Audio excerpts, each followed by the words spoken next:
Mari Pak, Allah Bapa sumber kurnia.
Firman Tuhan pada hari ini terambil Yosua 4. Firman Tuhan pada hari ini terambil dari Yosua 4. Yosua 4 ayat 22 hingga 24. Yosua 4 ayat 22 hingga ke 24. Cara membacanya, saya 22, Bapak Ibu 23, dan kita bergantian selesai bacaan kita pada pagi ini. Maka haruslah kamu memberitakan kepada anak-anakmu begini: Israel telah menyeberang sungai Yordan ini di tanah yang kering. Sebab Tuhan Allahmu telah mengeringkan di depan kamu air sungai Yordan, sampai kamu dapat menyeberang seperti yang telah dilakukan Tuhan Allahmu dengan laut Firaun yang telah dikeringkannya di depan kita, sampai kita dapat menyeberang. Ayat yang ke-24 pada hitungan ketiga kita baca bersama. 1, 2, 3. Supaya semua bangsa di bumi tahu bahwa kuat tangan Tuhan, dan supaya mereka selalu takut kepada Tuhan Allah. Demikianlah bacaan firman Tuhan pada pagi hari ini. Kita menyanyi ayat yang berikut terambil dari nomor 282. Nomor 282.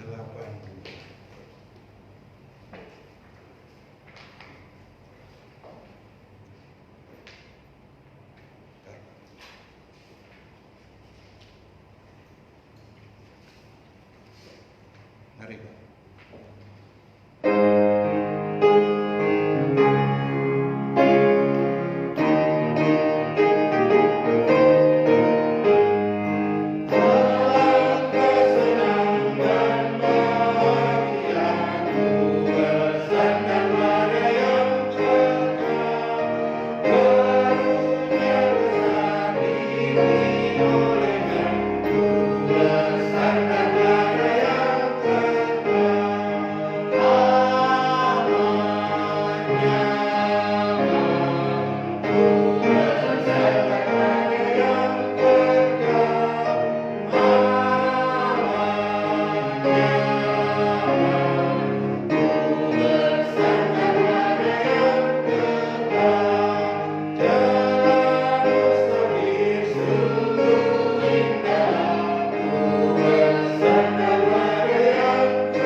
di jalan kami. Kita menyanyi bersama dari nomor 443. 443 akan ada hujan berkah. Nanti Pak Osi tolong ya. Terima kasih. Mari Pak.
Lagu kita yang terakhir saya ambil dari nomor 111, Yesus datang kembali.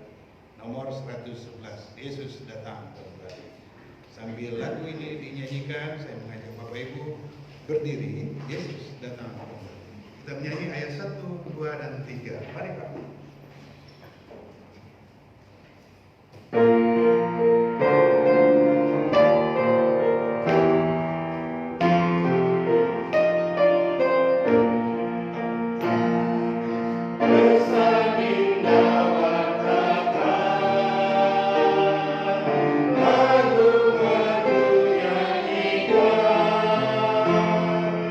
Firman Raja serupa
Silakan duduk Bapak Ibu sekalian.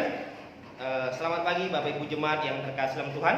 Selamat pagi. Apa kabarnya pada pagi hari ini? Baik. Puji Tuhan. Dan kita sungguh bersyukur di awal minggu tanggal 5 September 2021 akhirnya setelah hampir 2 bulan, saya lihat waktu terakhir kita itu bulan Juni, kita libur, bukan libur sebenarnya, kebaktian kita dialihkan secara virtual dan tentu banyak minusnya ya.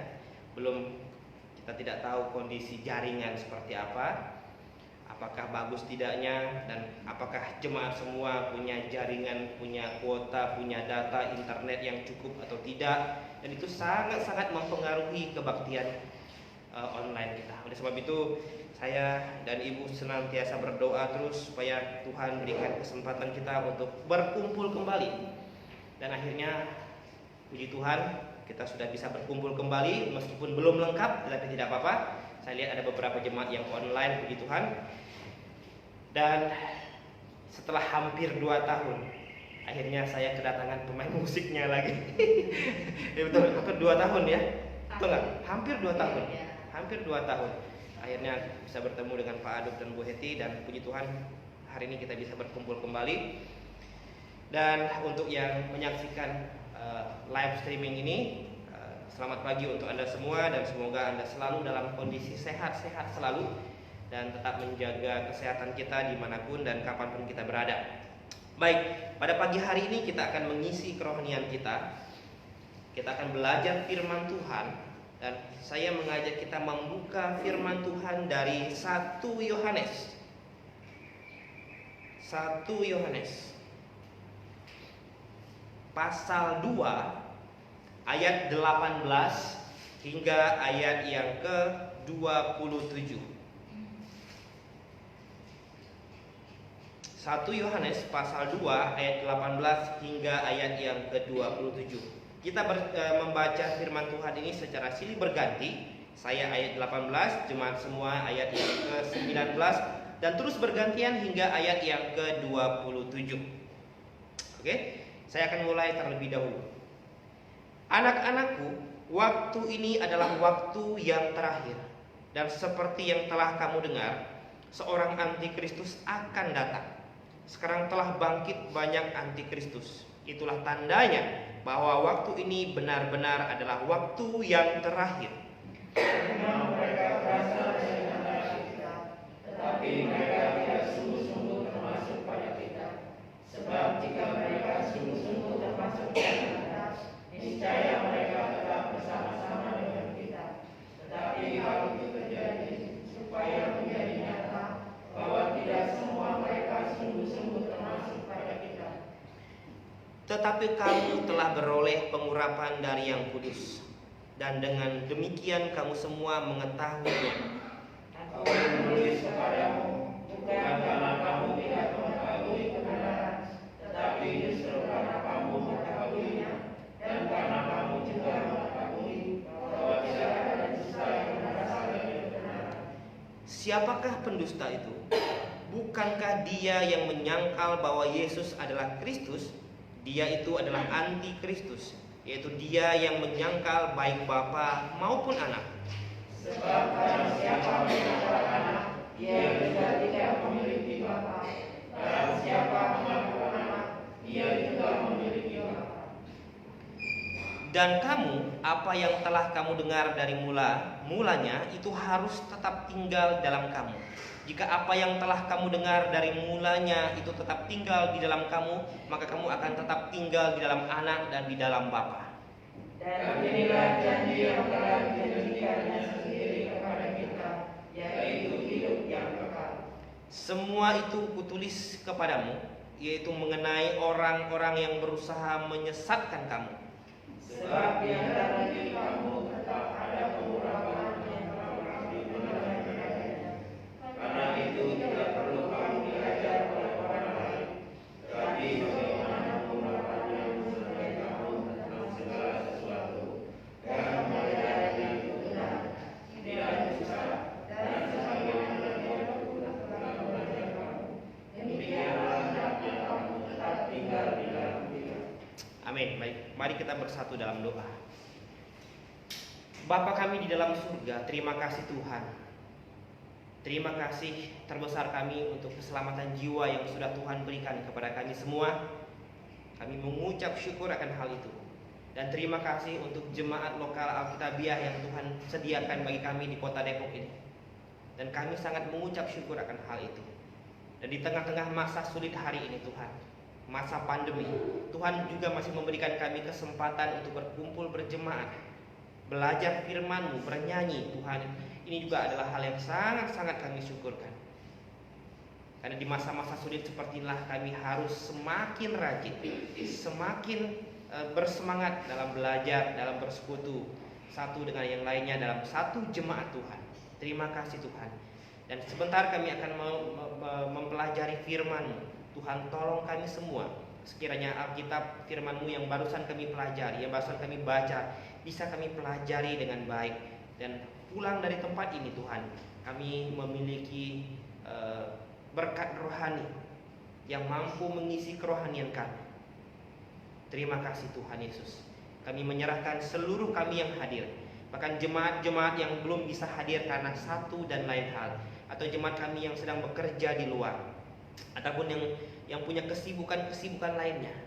Bahkan untuk Bapak Ibu Saudara-saudari yang menyaksikan, setia melihat, menonton penguraian firman Tuhan live streaming bersama-sama dengan kami. Kami berdoa Tuhan yang memberikan kekuatan, kesehatan, hikmat, bahkan kebijaksanaan. Di dalam nama Tuhan Yesus Kristus kami berdoa dan mengucap syukur. Amin. Bapak Ibu sekalian yang saya kasihi dalam Tuhan, lagu kita yang terakhir, Tuhan Datang Kembali, ini adalah lagu yang sangat indah sebenarnya. Dan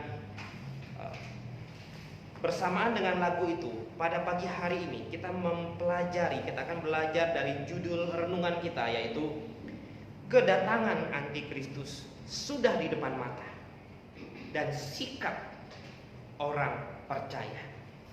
Bapak Ibu sekalian yang saya kasih Tuhan, sebagai orang percaya dan anggota jemaat GB Depok, kita semua tahu bahwa kedatangan Tuhan Yesus sudah sangat dekat. Amin. Kita berkali-kali belajar akan hal ini. Kita membaca Alkitab, melihat keterangan-keterangan, bahkan clue-clue yang Alkitab berikan mengenai ciri-ciri kedatangan Tuhan. Dan sebagian besar sudah terjadi dan sedang terjadi. Oleh sebab itu, kita orang percaya tahu persis bahwa kedatangan Tuhan sudah sangat-sangat dekat. Hanya kita tidak tahu kapan. Sebab Alkitab berkata bahwa kedatangan Tuhan itu seperti pencuri. Datangnya bisa tiba-tiba. Semua sangat bergantung dan tergantung kapan Tuhan ingin datang. Nah, kedatangan Tuhan Yesus adalah penantian bagi orang yang sudah diselamatkan. Amin. Kita semua sangat menantikan kedatangan Tuhan. Karena inilah puncak iman kita sebenarnya. Puncak iman kita yang sudah kita bina, yang sudah kita jaga bertahun-tahun. Puncaknya pada saat kapan? Pada saat Tuhan datang dan Dia mengangkat kita dan kita bersama-sama dengan Dia di surga. Inilah puncak iman kita. Inilah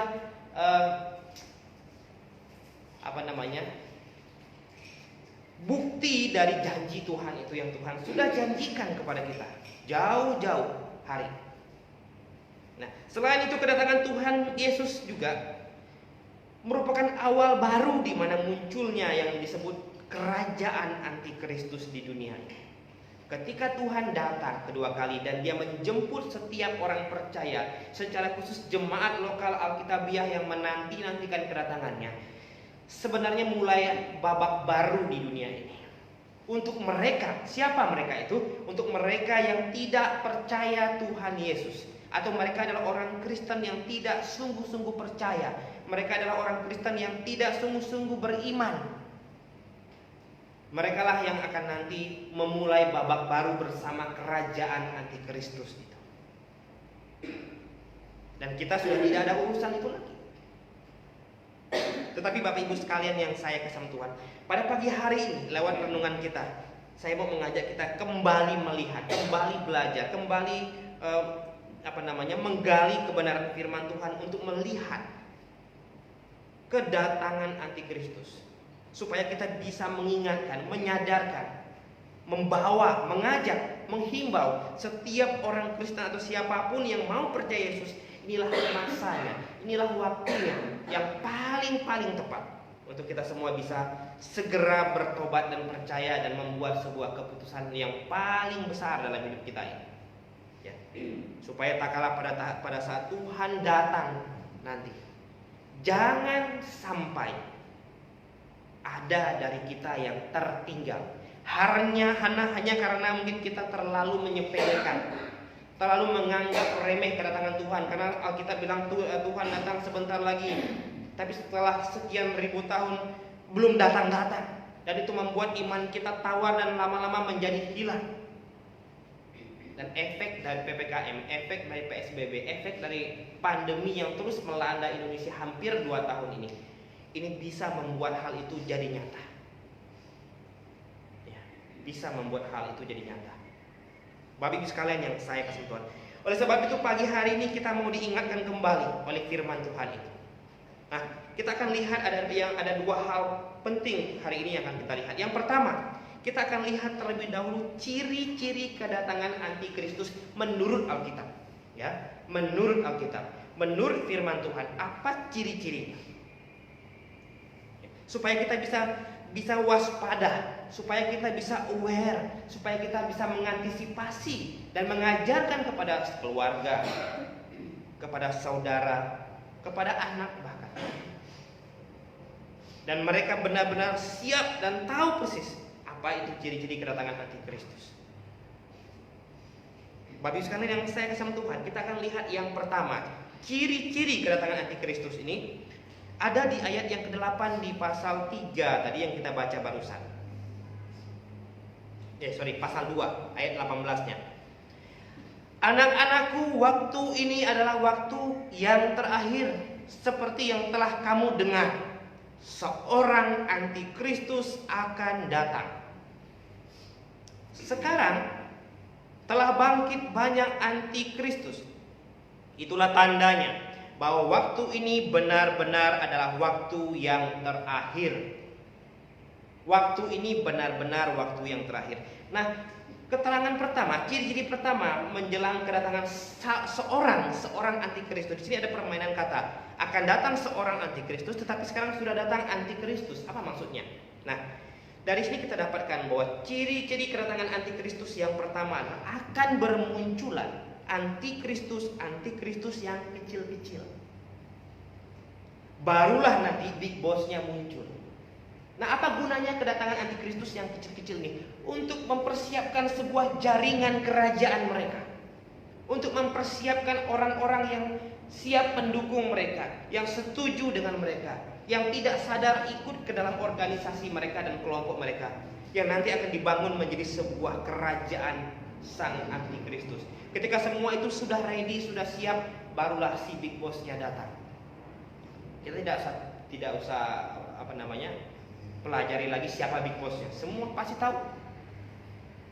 Dan sebelum big bossnya datang, maka akan muncul, bahkan sudah muncul Yohanes. Surat 1 Yohanes ini adalah termasuk surat yang belakangan ditulis oleh Rasul Yohanes. Dan ini ditulis kurang lebih 2000 tahun yang lalu. Rasul Yohanes lewat inspirasi Tuhan mengingatkan kepada kita bahwa pada masa dia sendiri sudah datang antikristus yang kecil-kecilan. Nah, ini merupakan tanda-tanda nyata akan datangnya seorang pemimpin utama sang antikristus. Nah, sekarang kita akan cari tahu apa sih itu antikristus. Apa sekalian antikristus? Artinya anti itu adalah preposisi dalam bahasa Yunani yang berarti lawan. Tetapi anti ini juga punya makna lain, ialah menggantikan. Melawan dengan cara menggantikan posisi Kristus. Itu disebut dengan antikristus. Nah, kerjaan antikristus ini apa? Mengajarkan pengajaran, pemahaman mereka, berusaha untuk menentang Kristus. Ada yang dengan cara nyata belak-belakan, tapi ada juga dengan berbagai macam cara yang sangat-sangat tidak disadari oleh orang Kristen itu sendiri. Kan dia ingin menggantikan, supaya bisa menggantikan itu dengan mulus, dia tidak mungkin menyatakan dirinya secara belak-belakan. Dimulailah dengan sebuah hal yang orang Kristen sendiri tidak sadari. Nah, di ayat yang ke-22, si antikristus itu disebut dengan pendusta. Siapakah pendusta itu? Bukankah dia yang menyangkal bahwa Yesus adalah Kristus? Dia itu adalah antikristus, yaitu dia yang menyangkal baik Bapa maupun Anak. Mereka yang menyangkal Yesus Kristus, mereka yang menyangkal Bapa, mereka adalah antikristus. Bapak Ibu sekalian, seberapa banyak orang Kristen hari ini yang berkata Yesus bukanlah Tuhan? Oke lah, Yesus itu Allah, tapi bukanlah Allah yang besar, melainkan Allah yang kecil. Membuat kedudukan Allah Bapa dan Allah Anak, Allah Bapa dan Yesus Kristus itu membuat kedudukan mereka tidak sejajar, tidak sama rata, melainkan membuatnya sedikit berjenjang. Allah Bapa, Allah Anak di bawah sedikit, Roh Kudus di bawah lagi. Pernah nggak dengar ada orang ngajarin seperti itu? Bahwa Yesus Kristus, ya dia Allah, tapi tidaklah setara dengan Allah Bapa. Banyak sekali. Tidak perlu disebutkan mereknya. Semua orang sudah tahu. Nah, mereka yang menyangkal Allah Bapa, menyangkal Anaknya, sebenarnya mereka adalah antikristus. Oleh sebab itu, si big bossnya belum datang. Karena apa? Karena yang kecil-kecilnya ini tadi, ini sedang membangun jaringan itu, mengajar sebanyak mungkin supaya orang secara tidak sadar mereka sedang menyangkal Tuhan, sedang menyangkal Kristus. Ada satu kelompok besar kekristenan hari ini yang berkata Yesus pada mulanya dia adalah Mikael, yang kemudian hari menjadi Allah. Mereka berkata bahwa awalnya Yesus itu adalah saudaranya Lucifer, yang kemudian hari akhirnya diangkat, diadopsi menjadi anak Allah. Tetapi dia bukan Allah yang besar, dia Allah kecil.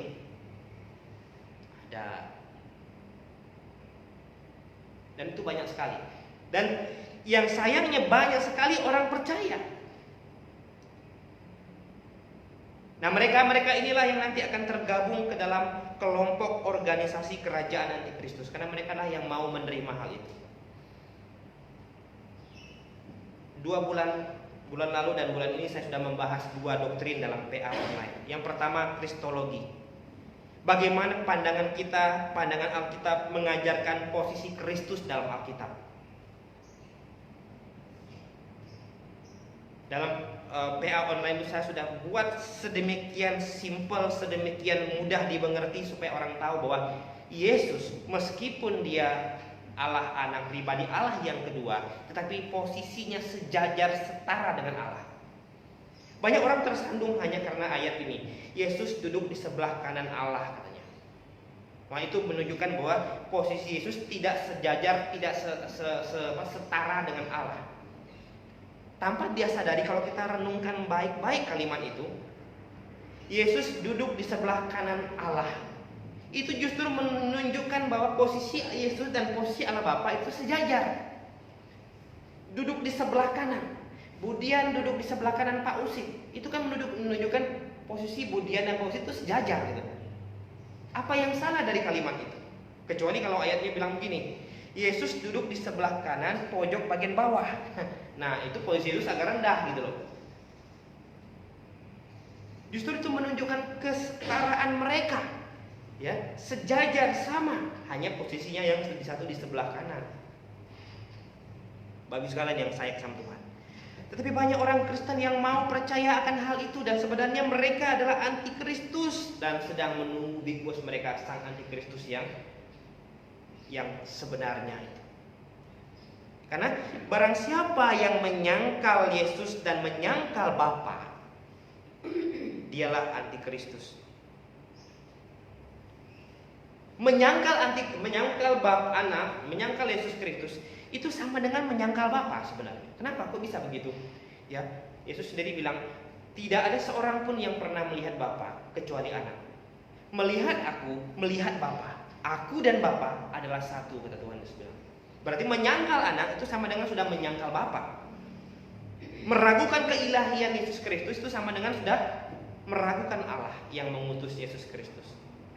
Dan mereka ini adalah golongan anti Kristus. Dan ini sudah banyak dan sudah masuk dan sudah diajarkan di dalam gereja-gereja. Dan sayangnya banyak orang Kristen awam yang tidak paham dan tidak waspada, tidak aware. Kenapa? Tidak terdidik di dalam pokok-pokok iman yang benar. Sehingga tidak sadar ketika pendetanya khotbah. Sehingga tidak sadar, tidak menyadari ketika ada pengajar muncul keluar dari mimbar dan mereka hanya menerima saja. Hanya gara-gara berbungkuskan Kristen, hanya gara-gara menggunakan istilah Yesus Kristus dan sebagainya, lalu semua orang percaya bahwa itu benar sesuai Alkitab. Bagi sekalian yang sayang sama Tuhan, ya. Akan bermunculan antikristus yang kecil. Sekarang udah banyak, bukan banyak lagi, sudah masuk ke dalam kekristenan. Ya, Anda lihat saja. Siapapun dia, gereja apapun dia, denominasi apapun dia, yang mengajarkan Yesus Kristus ini lebih rendah dari Bapa, atau meragukan keilahian Yesus Kristus, itu sama dengan sudah menyangkal Yesus Kristus. Dan ini adalah anti Kristus. Oke, itu yang pertama ciri-cirinya. Kemudian ciri-ciri yang kedua apa? Dikatakan di sini ayat yang ke-19. Memang mereka berasal dari antara kita, tetapi mereka tidak sungguh-sungguh termasuk pada kita. Sebab jika mereka sungguh-sungguh termasuk pada kita, niscaya mereka tetap bersama-sama dengan kita. Nah, apa yang Bapak Ibu sekalian bisa lihat di situ? Bahwa antikristus itu tidak datang dari agama lain, tidak datang dari kepercayaan lain, melainkan dari mana? Dari kekristenan itu sendiri. Atau minimal mereka yang menggunakan nama Kristen. Disitulah muncul antikristus itu. Artinya tidak usah pusing-pusing antikristus dari mana, karena dia berasal dari antara kita, kata Yohanes bilang. Tapi sebenarnya dia bukan dari kita. Kalau dia dari kita, niscaya, kata Yohanes bilang, mereka tetap bersama-sama dengan kita. Hari ini Bapak Ibu sekalian, dia sudah masuk ke dalam kekristenan. Dia menggunakan kemasan kekristenan. Dia menipu sedemikian rupa tanpa orang Kristen sadari. Dia terus membangun jaringannya. Dia terus membangun kerajaannya perlahan demi perlahan untuk mempersiapkan sang big bossnya datang nanti. Ketika big bossnya datang nanti, semuanya sudah ready dan semuanya siap dijalankan. Dan hari ini semua sedang diatur sedemikian rapinya. Nah, ciri-ciri yang kedua yang kita bisa pelajari adalah bahwa antikristus ini berasal dari kita, dari kalangan kekristenan. Dari kalangan kekristenan. Kalau dia berasal dari kepercayaan lain, kita nggak berpusing, gampang sekali toh mengidentifikasinya karena berbeda jelas. Tetapi masalahnya ini datang dari kita dan pakai nama Yesus dan berdoa kepada Yesus dan pakai Alkitab. Pakai Alkitab. Bapak Ibu sekalian, hati-hati. Hati-hati. Kita harus bisa melihat hal ini. Ciri-ciri yang ketiga, kita buka di dalam 2 Tesalonika, kalau gitu ya. 2 Tesalonika 2 Tesalonika pasal 2 ayat 9. Kita baca sama-sama di situ. 2 Tesalonika pasal 2 ayat 9. Sudah ketemu? 2 Tesalonika pasal 2 ayat 9. 1, 2, 3. Kedatangan si pendurhaka itu adalah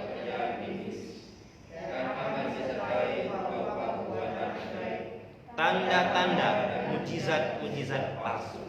Oke. Nah, ciri-ciri yang selanjutnya ini dijelaskan oleh Rasul Paulus dan dituliskan oleh Rasul Paulus kepada jemaat di Tesalonika. Dan Paulus ya tekankan itu. Si pendurhaka, ini nama lainnya lagi, sebutan lain. Tadi disebut si pendusta, si antikristus. Ini si pendurhaka. Itu ialah pekerjaan iblis. Ini programnya iblis. Ini bukan programnya Allah, meskipun dia pakai nama Kristen. Dan ciri-cirinya adalah ada rupa-rupa perbuatan ajaib. Orang Kristen lupa hari ini dan tidak sadar. Mereka pikir bahwa segala sesuatu yang pakai nama Tuhan dan melakukan hal yang ajaib itu pasti berasal dari Tuhan. Tidak. Antikristus juga pakai itu. Untuk apa? Untuk menipu orang Kristen. Sehingga mereka yang tidak kuat fondasi imannya, ini percaya, ini yakin akan rupa-rupa perbuatan ajaib. Ya. Ini bukan perbuatan biasa, tapi perbuatan ajaib. Ada sesuatu yang spektakuler terjadi. Hari ini banyak sekali orang-orang yang memakai hal itu. Gereja tutup di jalan. Pak. Ya kan? Karena pandemi, karena PPKM, gereja tidak untuk sementara tidak bisa beraktivitas karena banyak jumlah jemaatnya. Bikin di mana aja tempat untuk mempraktekkan rupa-rupa perbuatan ajaib. Pegang Pak Usit, sembuhkan. Wah. Pegang Pak Makhluk, sembuhkan. Tiup sana, tiup sini. Ya, Bapak Ibu sekalian yang saya kasih Tuhan. Jadi tidak selamanya itu dari Tuhan. Ya, tidak selamanya itu dari Tuhan. Dan kebanyakan yang dilakukan, yang dipraktekkan hari ini dalam Kristenan bukan dari Tuhan. Bukan dari Tuhan. Kalau saya ngajar di kelas, saya sering bercanda dengan mahasiswa. Kalau Anda sakit, saya bilang, Anda harus tahu pergi kemana. Bukan cari pendeta, cari dokter, cari puskesmas, cari klinik, minta obat. Tapi boleh nggak Pak datang ke Pak Gembala? Ya boleh. Boleh nggak Pak didoakan? Ya boleh lah. Tanpa kamu datang pun pasti didoakan. Tapi kalau mau datang pun tidak apa-apa. Paling-paling kalau saya punya obat Paramek atau paracetamol atau Panadol, saya kasih. Tapi lebih baiknya kalau kamu sakit pergi ke klinik. Lalu sakit apa Pak yang harus pergi ke pendeta, ke gembala katanya? Sakit rohani. Nah, itu baru datang. Tepat. Lihat sakitnya dulu, baru cari tempat berobatnya. Ya karena gembala juga kalau sakit mau kemana? Ya ke klinik juga kan. Saya kalau sakit kemana? Ke klinik, puskesmas. Masa saya ke Pak Suento? Ya. Enggak lah. Pasien itu pun kalau sakit kemana? Ya ke dokter juga, ke klinik juga. Nah banyak orang Kristen hari ini tidak tahu gitu loh. Karena apa? Nah kemarin hari Jumat saya barusan ngajar mata kuliah bidan 1 di kelas. Saya bilang begini, Tuhan Yesus itu ada 2 kedatangannya. Kedatangan yang pertama, kedatangan Tuhan pertama 2000 tahun yang lalu, kurang lebih 2000 tahun yang lalu adalah untuk satu hal yang sangat penting, yaitu untuk masalah dosa kita. Masalah dosa kita. Ada ayat yang bilang, dengan bilur-bilurnya kamu disembuhkan. Perhatikan ayat itu dan baca tuntas satu perikop itu. Ayat itu tidak sedang mengajarkan bahwa Yesus datang nyembuhin penyakit jasmani, kanker, apalagi penyakit-penyakit berat, enggak, bukan. Dengan bilur-bilurnya kamu disembuhkan. Apa yang disembuhkan di situ? Pelanggaran kita, katanya, dosa kita. Itu penyakit rohaninya. Karena kedatangan Tuhan yang pertama adalah untuk mati. Untuk mati. Lalu kapan jasmani kita sembuh? Nanti. Dia janji akan datang kedua kali. Nah ini yang sedang kita tunggu-tunggu nih. kedatangan kedua kali ini, disitulah nanti penyakit jasmani kita selesai. Kenapa? Pada saat kedatangan dia kedua, dia datang, dia jemput kita dan dia bawa kita ke tempat di mana dia berada. Karena dia sesuai janjinya dalam Injil Yohanes bilang, aku akan pergi mempersiapkan tempat bagimu, dan aku akan datang kembali untuk menjemput kamu, supaya di mana aku berada, kamu pun berada. Setelah kita bersama-sama dengan Tuhan, barulah nanti saya tidak merasakan lagi yang namanya alergi. Ini suara agak bindeng, kenapa? Ya karena alergi. Sama dengan Pak Adok penyakitnya. Ya. Di sanalah kita tidak akan merasakan lagi yang namanya pegal, sakit badan, sakit tulang, sakit kepala, dan segala jenis penyakit jasmani yang kita bisa rasakan saat ini. Bapak Ibu sekalian yang saksi Tuhan. Tetapi karena banyak orang Kristen tidak diajar, dan yang mengajar pun tidak mengajar dengan baik, bahkan mungkin dia tidak mengerti, dia mau Tuhan datang pertama bukan hanya menyembuhkan masalah dosa, tapi Tuhan juga kalau bisa menyembuhkan masalah jasmani, termasuk hutang piutang. Saya bilang terlalu hina Tuhan Yesus dibuat oleh mereka. Masa Tuhan dijadikan alat untuk menghapus segala hutang piutang mereka? Mereka yang buat Tuhan Yesus yang tanggung. Ya. Seringkali kita baca brosur, dapatkan brosur di jalan, dapat brosur ditempel di mana, datangilah, ya, hadirilah HKR penyembuhan. Ya. Bebas dari kutuk operasi, bebas dari kutuk kemiskinan, kutuk hutang piutang. Hebat banget Tuhan Yesusnya. Tapi terlalu hina dan terlalu rendah kalau Tuhan Yesus harus menyelesaikan sampai hal-hal yang model begitu. Tetapi saya yakin dan percaya Tuhan Yesus saya adalah Tuhan yang agung, dan dia janji dia akan datang kembali. Dia akan datang kembali untuk jemput saya dan kita semua yang percaya. Bapak Ibu sekalian, itu ciri-ciri yang pertama. Ada tanda-tanda mujizat, katanya ada tanda-tanda perbuatan ajaib. Ingat, mujizat loh ya, tetapi palsu. Kenapa palsu mujizatnya? Karena dilakukan oleh pribadi yang salah. Pribadi yang salah, bukan dilakukan oleh Tuhan. Lalu ada yang bertanya begini, kalau gitu Bapak gak percaya mujizat? Saya bilang, kita semua adalah orang yang sangat-sangat percaya mujizat. Ya, karena saya yakin bahwa Tuhan Yesus saya dulu, sekarang, dan selamanya tidak pernah berubah. Dia Allah yang maha kuasa, maha agung, maha mengetahui. Dia bisa bikin apa saja, di mana saja, di setiap zaman dia bisa bikin mujizat apapun yang dia bisa bikinkan, karena dia Allah. Tetapi yang saya tidak percaya, yang kita tidak percaya ini adalah ada orang-orang tertentu yang dikasih kesempatan, katanya, ya, karunia khusus untuk melakukan seperti yang Yesus lakukan. Itu yang tidak kita percaya. Hari ini orang Kristen diajar, ku ingin seperti kau Yesus, ku ingin seperti kau. Itu adalah hal yang sangat baik, kita ingin seperti Yesus.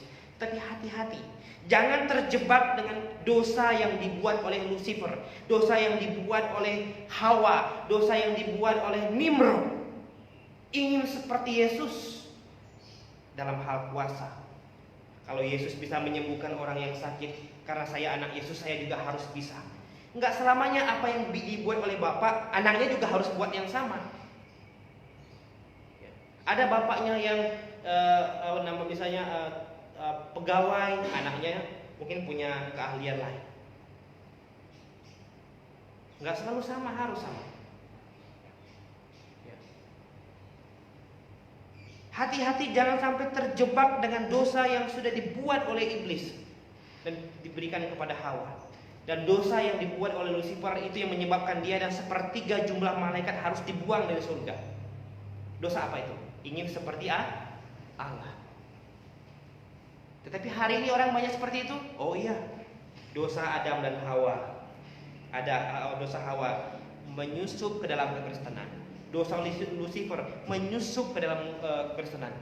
Dosa Nimrod juga menyusup ke dalam kekristenan, dan banyak orang Kristen tidak sadar. Oh, saya ingin seperti Yesus, betul. Tapi dalam hal apa? 1, sabar. 2, keteladanannya. 3, dalam hal kasihnya. Tetapi jangan ingin sama seperti Yesus dalam hal kuasanya. Itu sama dengan ingin menyaingi Tuhan Yesus. Ingat, itulah yang membuat Lucifer harus dibuang bersama dengan pasukannya.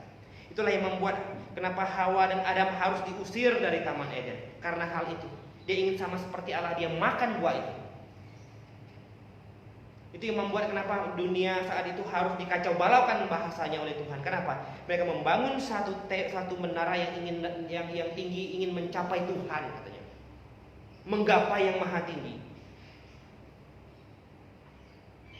Tetapi ini sudah diajarkan hari ini. Bahkan sampai ke anak-anak. Bapak sekalian, yang selanjutnya, ciri-ciri antikristus selanjutnya banyak sekali, tapi saya hanya ambil 4 saja di sini. Masih di dalam, kita buka di dalam 2 Timotius sekarang. 2 Timotius, ciri-cirinya. 2 Timotius pasal 3. Tetapi sebelum sampai 2 Timotius kita lihat dulu, ya. Kita lihat dulu bahwa di 2 Tesalonika tadi ayat 7-nya, pasal 2 ayat 7-nya. Mulai ayat 6 lebih bagus ya. Ayat 6. 2 Tesalonika pasal 2 ayat 6 7. Dan sekarang kamu tahu apa yang menahan dia sehingga ia baru akan menyatakan diri pada waktu yang telah ditentukan baginya. Karena secara rahasia kedurhakaan telah mulai bekerja, tetapi sekarang masih ada yang menahannya. Kalau yang menahannya itu telah disingkirkan, ayat 8, pada waktu itulah si pendurhaka baru akan menyatakan dirinya, ya. Tetapi Tuhan Yesus akan membunuhnya dengan napas mulutnya dan akan memusnahkannya kalau ia datang kembali. Paulus sudah ingatkan kita lewat surat kepada jemaat Tesalonika bahwa secara rahasia artinya tidak terang-terangan, bahwa kedurhakaan itu sudah mulai bekerja pada zaman dulu. Antikristus sudah membangun jaringannya dengan sedemikian rapi, dan hari ini saya pikir sudah sangat rapi, dan kedatangannya benar-benar sudah ready. Tinggal apa ya masalahnya? Ayat 6, masih ada yang menahannya. Siapa yang menahannya? Adalah orang-orang, segelintir orang yang percaya kepada Tuhan dengan sungguh-sungguh.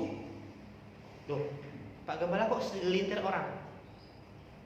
Tuhan itu sendiri bilang, ketika anak manusia datang nanti, akankah ia dapati iman di bumi?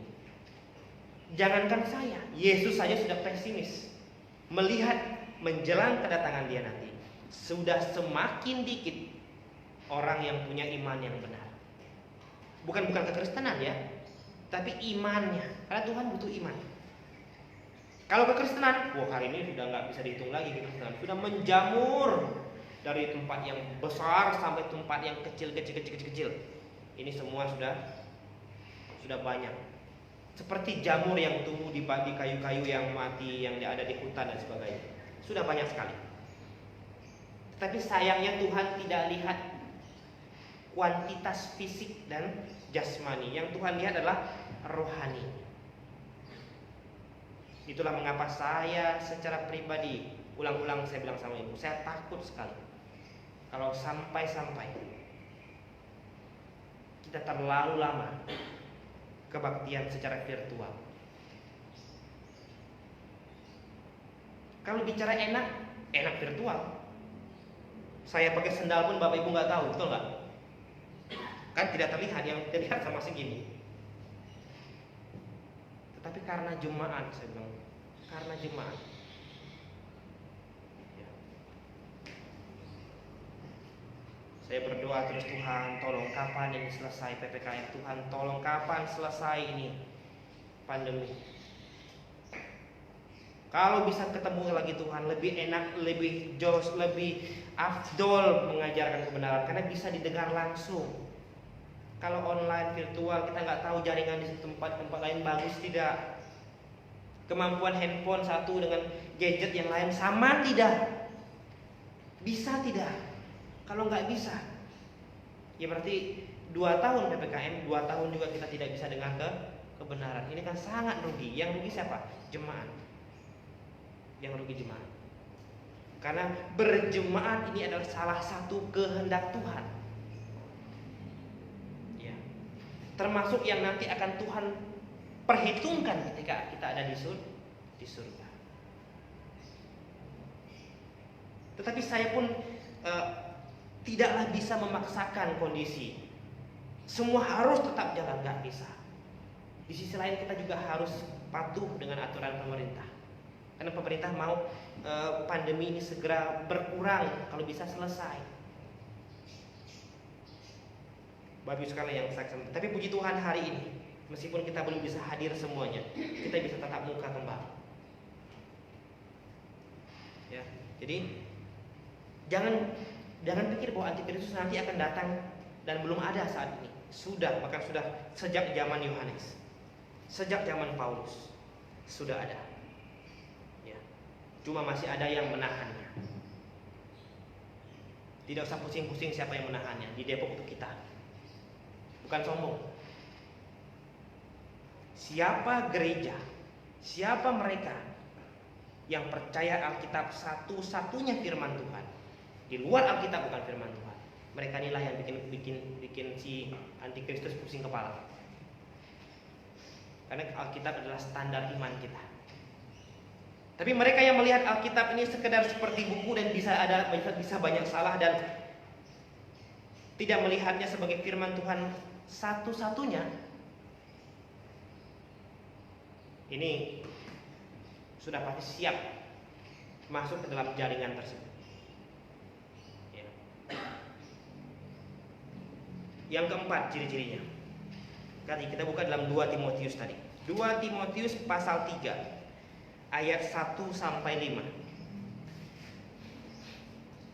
Nah, kalau ciri-ciri 1, 2 dan 3 adalah ciri-ciri yang terlihat pada secara internal antikristus ya. Nah, sekarang kita lihat ciri-ciri yang keempat. Ini ada di pasal 3, 2 Timotius 3 ayat 1 sampai 5. Kita baca sama-sama. 2 Timotius pasal 3 ayat 1 sampai 5. 1, 2, 3. Ketahuilah bahwa pada hari-hari terakhir manusia akan mencintai dirinya sendiri dan menjadi hamba uang.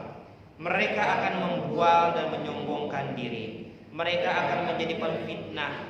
Mereka akan berontak terhadap orang tua dan tidak tahu berterima kasih, tidak memperdulikan agama, tidak tahu mengasihi, tidak mau berdamai, suka menjelekkan orang, tidak dapat mengekang diri, garang, tidak suka yang baik, suka mengkhianat, tidak berpikir panjang, berlagak tahu, lebih menuruti hawa nafsu daripada menuruti Allah. Secara lahiriah mereka menjalankan ibadah mereka, tetapi pada hakikatnya mereka memungkiri kekuatannya. Jauhilah mereka. Ini ciri-ciri yang terjadi pada manusia menjelang akhir zaman atau di akhir-akhir zaman. Ya. Akan banyak orang yang mencintai dirinya sendiri.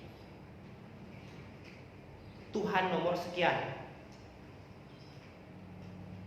Akan banyak orang apalagi masa seperti ini akan menjadi hamba uang. Nah, apa bedanya orang butuh uang sama orang jadi hamba uang?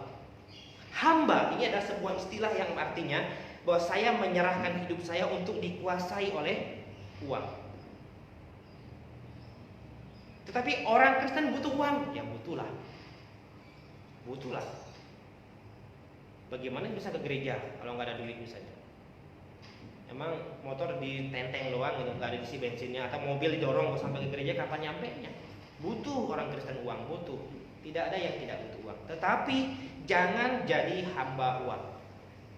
Ini Alkitab yang sudah ingatkan kepada kita. Hari ini orang prioritasnya itu. Kalau sudah punya uang, segala-gala bisa dilakukan hari ini. Mau apa? Apa saja sekarang. Tinggal semua sudah serba online. Mau makan, yang apa? Yang kering, yang basah, yang serba Korea, yang serba Jepang, klik, datang. paket, paket, ya kan, enak. Kalau punya uang gampang. Mau ganti apa? Mau ganti segala perabot, hari ini gampang, tinggal pencet, klik, paket datang, katanya. Apa saja, mau pergi kemanapun, tinggal klik, klik, sudah. Saya sudah di depan Bapak. Oke. Tetapi Bapak Ibu sekalian, jangan jadi hamba uang. Jangan menjadi hamba uang sama butuh uang itu dua hal yang berbeda pasti. Ya. Tuhan ajarkan yang tidak kerja jangan makan. Artinya Tuhan ajarkan kita untuk berusaha. Tetapi jangan sampai menjadi hamba uang. Karena hamba uang dengan mencintai diri sendiri itu satu paket. Lihat kata dan yang ada yang menjadi penghubungnya. Itu dan itu menunjukkan antara kalimat sebelum dan kalimat yang sudahnya itu setara. Mencintai diri itu bagian dari hamba uang. Hamba uang, kenapa? Karena cinta akan dirinya yang berlebihan. Kemudian mereka akan membual, menyombongkan diri, memfitnah, ya, memberontak terhadap orang tua, tidak tahu berterima kasih, tidak memperdulikan agama. Kalau di sini dalam bahasa aslinya tidak memperdulikan hal-hal rohani. Masa bodoh dengan hal-hal rohani. Apa itu PA? Apa itu kebaktian? Semua bisa lewat online sekarang. Kelemahan kebaktian virtual adalah saya tidak bisa pastikan Bapak Ibu di rumah itu benar-benar kebaktian atau tidak. Yang tahu adalah Bapak Ibu semua sendiri kan. Ada yang tentang kebaktian celana pendek gitu kan. Kopi, goreng pisang duduk. Pak Gembala nggak tahu. Ini berbahaya. Menurunkan standar karakter Kristus. Kecuali kalau kita semua bisa benar-benar saya mandi pagi, saya benar-benar layaknya pergi kebaktian, duduk dan ikut nyanyi di situ. Dan tidak sedikit-sedikit ke toilet, sedikit-sedikit sambil goreng ayam misalnya, nggak bisa, nggak boleh begitu. Tapi siapa yang bisa jamin? Karena semuanya bersifat virtual. Inilah minusnya. Inilah minusnya.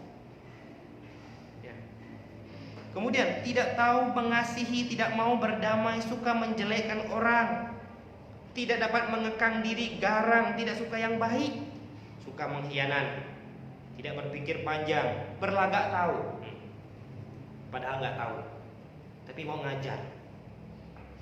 Ini bahaya. Kemudian lebih menuruti hawa nafsu daripada menuruti Allah. Intinya, kata dia 5 bilang, intinya secara lahiriah, oke, mereka terlihat seperti orang Kristen dan terlihat sangat rohani. Dikit-dikit haleluya, dikit-dikit puji Tuhan, dikit-dikit wah luar biasa. Tetapi sebenarnya mereka sedang memungkiri kekuatan mereka, memungkiri iman mereka sebenarnya di situ. Ya. Jauhilah mereka, kata Paulus bilang.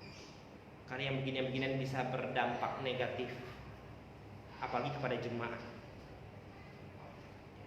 Nah, inilah ciri-ciri. Masih banyak lagi, masih banyak. Kita tidak cukup waktu untuk menggali ciri-ciri kedatangan antikristus. Terlalu banyak. Ini 4 ciri-ciri. Nah, poin yang terakhir, yang kedua, kita sudah tahu ciri-ciri kedatangan antikristus. Lalu apa sikap kita dalam menyingkapi situasi ini? Banyak orang tanya sama kita. Makanya tanya sama saya, Pak, apa yang harus kita lakukan? Nah, lewat firman Tuhan hari ini kita bilang apa? 1, jangan takut. Berkali-kali saya bilang jangan takut. Ya. Apa bedanya takut sama ketakutan? Ini juga barusan saya ajarkan kemarin di kelas. Apa bedanya takut sama ketakutan? Bisa tahu apa arti bedanya takut dan ketakutan? Akar katanya sama sih, tapi apa bedanya? Takut ini adalah sebuah sisi alami yang Tuhan berikan kita sejak kita lahir. Takut ini membuat kita berjaga-jaga, berusaha menjaga diri kita. Saya rasa tidak ada di ruangan ini kita yang tidak takut dengan virus corona. Saya takut. Oleh sebab itulah saya ajak kita kebaktian dan kita terapkan protokol semuanya. Dan saya sendiri pun, kalau saya pergi kemana, pulang mandi, cuci tangan semua, karena saya takut. Tetapi yang jangan sampai terjadi adalah kita ketakutan karena kondisi seperti ini. Habislah kita.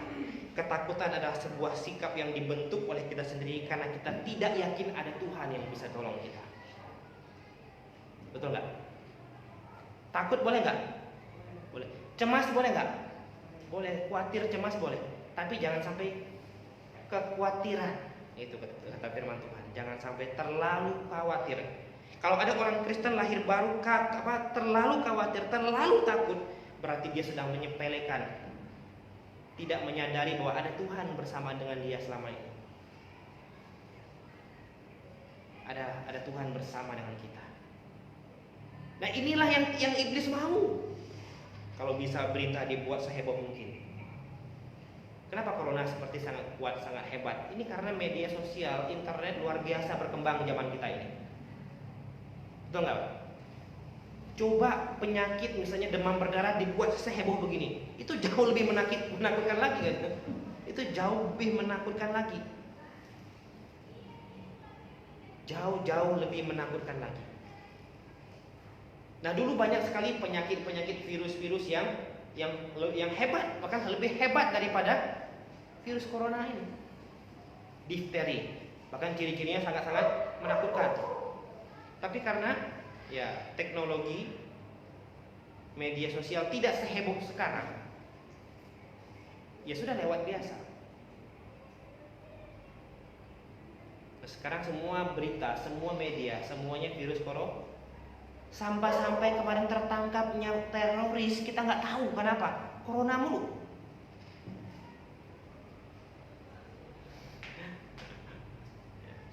Bagus sekali yang saya kasih sama Tuhan, ya.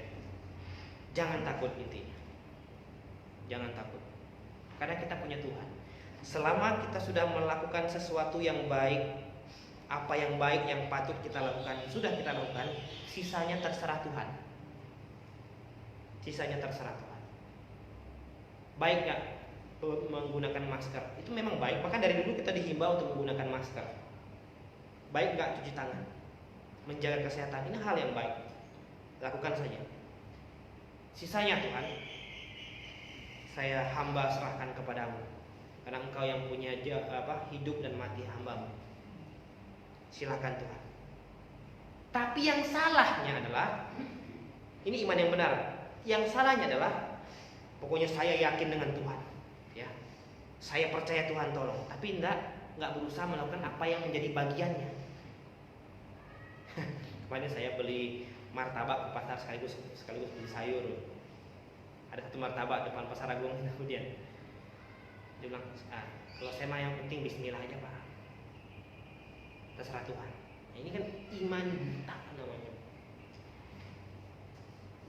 Kalau orang Kristen, kalau saya mah yang penting dalam nama Yesus Pak, gitu. Tapi tidak menjaga kesehatan, kebersihan dan sebagainya. Tuhan nggak mau yang begitu. Itu iman yang buta. Tuhan mau kita punya iman yang melek. Kebersihan urusan kita, bukan urusan Tuhan. Urusan Tuhan adalah nyawa kita. Itu urusan Tuhan. Ya. Terlalu menjaga nyawa bisa juga kehilangan. Bagus sekali yang saya kasih Tuhan. Jadi jangan takut, itu yang pertama. Sikap kita untuk menyingkapi. Coba kalau kita kita tidak masuk ke dalam ranah ketakutan, kita bisa mikir, kita bisa bikin apa saja, apa saja kita bisa pikirkan. Tapi kalau sudah ketakutan, semua jadi kebingungan. Dan hari ini banyak orang stres. Kemarin saya dengar di Amerika, di Malaysia katanya, ada satu orang yang ikut kelas online bersama dengan saya dengan kuliah Pak Stephen. Dia kasih tahu dia di Malaysia setiap hari minimal ada satu orang yang bunuh diri di Malaysia karena stres akibat pandemi. Ini kenapa dampaknya? Ketakutan sudah memuncak, akhirnya bunuh diri. Ya. Yang pertama jangan takut, yang kedua memperkuat fondasi iman kita, itu wajib. Ya, kita buka Efesus pasal yang ketiga, Efesus 3 ayat 16-17. Efesus 3 ayat 16-17. Saya bacakan. Adapun kepada Abraham diucapkan segala janji itu dan kepada keturunannya tidak dikatakan bukan Efesus saya salah. Ya, Efesus pasal 3 ayat 16 sampai 17. Oke.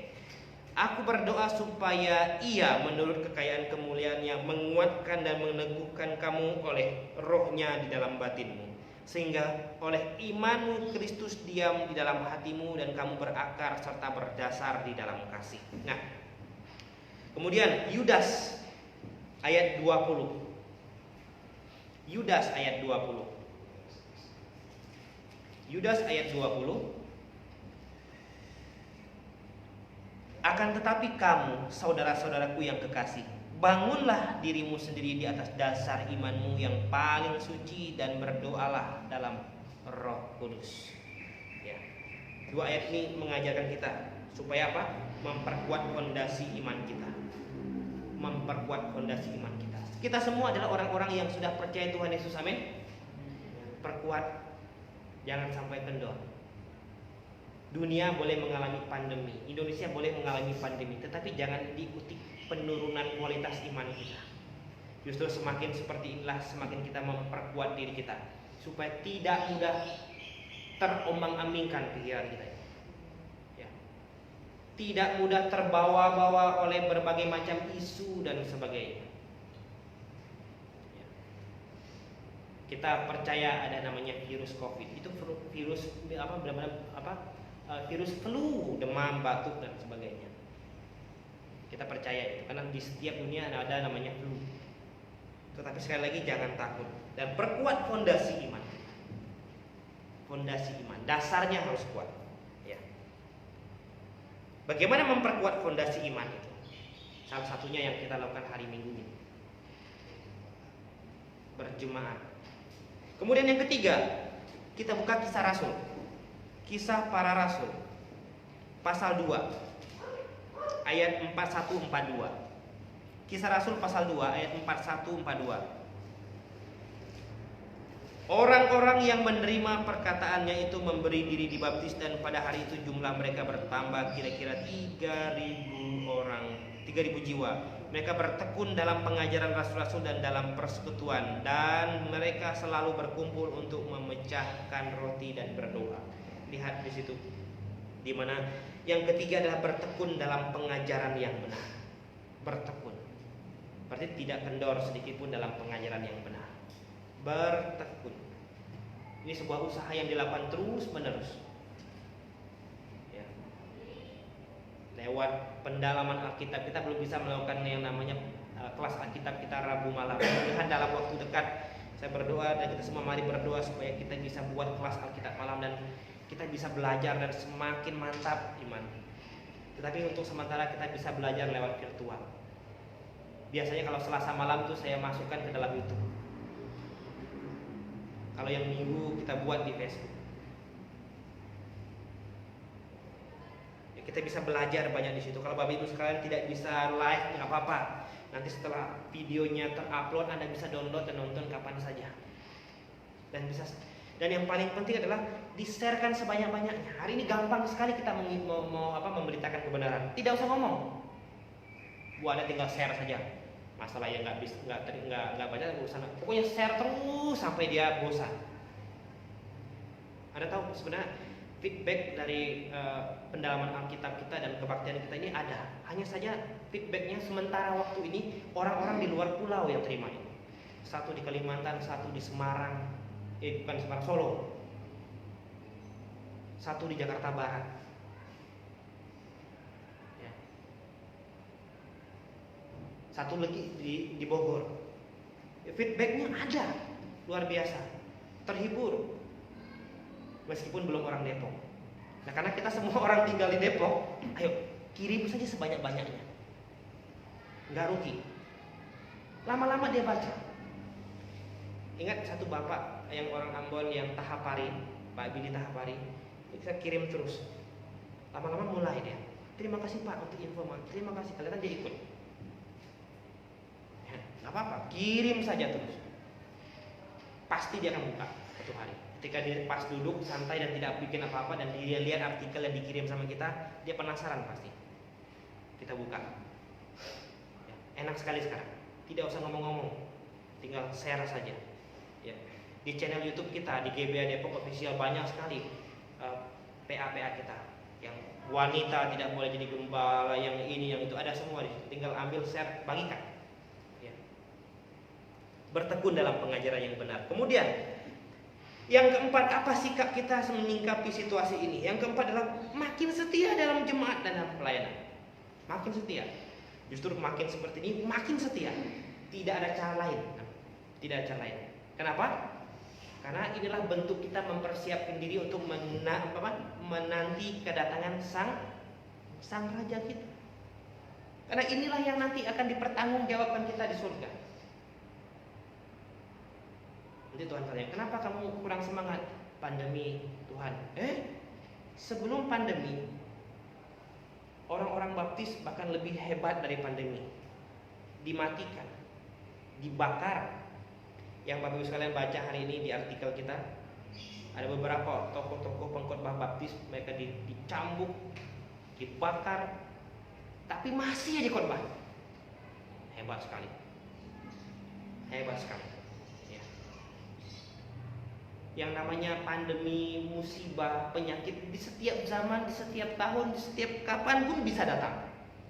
Kapan pun bisa datang. Tetapi makin setia dalam jemaat dan dalam pelayanan. Kenapa? Ingat, kita adalah jemaat dari Allah yang hidup, tiang penopang dasar kebenaran. Kalau kita tiang dan dasarnya saja kita keropos, mau bikin apa kita di hadapan Tuhan nanti? Ingat bahwa saya tidak akan mempertanggungjawabkan Bapak Ibu semua. Saya mempertanggungjawabkan diri saya, dan Bapak Ibu juga demikian. Makanya kalau saya bilang, kalau ada jemaat yang tidak bisa hadir kebaktian karena hal sepele misalnya, itu yang rugi dia sendiri. Yang rugi dia sendiri, bukan saya. Yang rugi dia sendiri. Bagaimana nanti dia mau ngomong sama Tuhan? Mau ngeles, gak bisa. Mau beralasan, tidak bisa. Karena dia adalah Allah pencipta langit dan pencipta hati kita. Dia tahu persis hati-hati. Oleh sebab itu mari kita mempersiapkan diri. Dan yang terakhir, apa sikap kita dalam menyikapi situasi ini? Tidak ada cara lain. Ada di dalam 2 Timotius. Kita lihat 2 Timotius. Yang tadi sudah saya sempat singgung sebentar. 2 Timotius pasal 4 ayat 2. Ayat yang terkenal. Mari kita baca sama-sama. 2 Timotius pasal 4 ayat 2. Sudah ketemu? 1, 2, 3. Beritakan firman, siap sedialah, baik atau tidak baik waktunya. Nyatakanlah apa yang salah, tegurlah dan nasihatilah dengan segala kesabaran dan pengertian. Beritakanlah firman, katanya pas waktu baik, waktu orang suka terima, enggak. Beritakan firman, siap sedialah, baik atau tidak baik waktunya. Nah, sekarang mumpung kesempatan masih pandemi, kita bisa share. Nah, sekarang kita utamakan. Saya sekarang sedang mencari bagaimana cara supaya Facebook ini orang bisa nonton, yang di Depok ini nonton. Karena banyak kan mereka memang masih belum bisa hadir semuanya. Di gereja-gereja yang besar, yang ribuan, yang ratusan itu masih dibatasi di Depok ini. Ya datang misalnya 50 pagi ya. Yang belakangannya belum tentu juga mereka nontonnya gerejanya. Dia cari-cari ketemu GBA Depok Official. Ketemu GBA Depok Facebook. Nah, bagaimana cara kita sekarang? Bersama-sama kita berpikir, ayo kita sharekan sebanyak-banyaknya di kota Depok ini, ya, supaya banyak orang kenal kebenaran. Ya, beritakanlah firman, baik atau tidak baik waktunya. Mari kita bersatu dalam doa. Bapa di surga, terima kasih Tuhan, kami sudah selesai belajar firman. Terima kasih untuk nasihat firman. Terima kasih untuk banyak hal yang sudah Tuhan berikan dalam hidup kami. Kami mau pakai waktu kesempatan ini Tuhan, agar jangan sampai sia-sia. Dan kami mau agar kami semua bisa berarti bagi siapapun Tuhan. Dan hari ini Tuhan bekali kami dengan dunia maya, kecanggihan teknologi. Tuhan pakailah kami untuk bisa memberikan kebenaran kepada siapapun dan banyak orang bisa mendengar Injil yang benar. Tolong kami Tuhan Yesus. Tolong setiap anggota jemaat Engkau juga yang memberkati pekerjaan mereka, memberkati usaha mereka, pergumulan mereka. Berikanlah mereka apa yang sekarang sedang mereka butuhkan dan perlukan Tuhan. Tuhan tolong pimpin sertai setiap anggota jemaat-Mu dimanapun mereka berada, apapun yang sedang mereka lakukan, yang sedang mereka alami hari ini. Kami menyerahkan mereka ke dalam tangan Tuhan. Terima kasih Bapa. Kami berdoa hanya dalam nama Tuhan Yesus Kristus. Amin. Baik, kita sudah belajar firman Tuhan dan kita mau merespon firman Tuhan yang sudah kita pelajari dengan bernyanyi.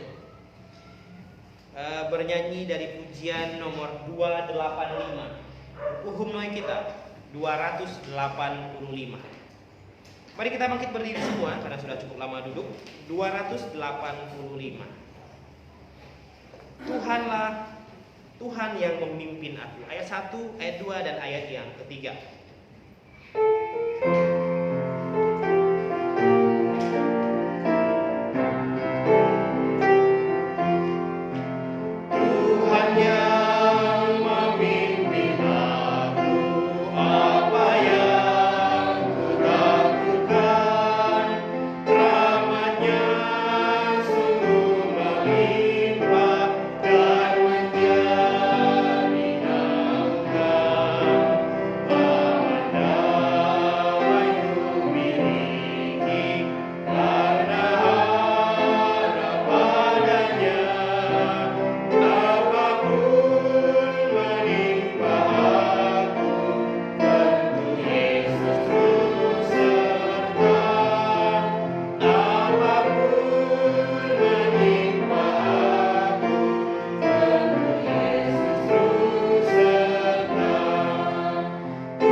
Silakan duduk Bapak sekalian. Dan kita akan masuk ke dalam warta jemaat. Ya, yang bertugas Pak Usit kalau nggak salah.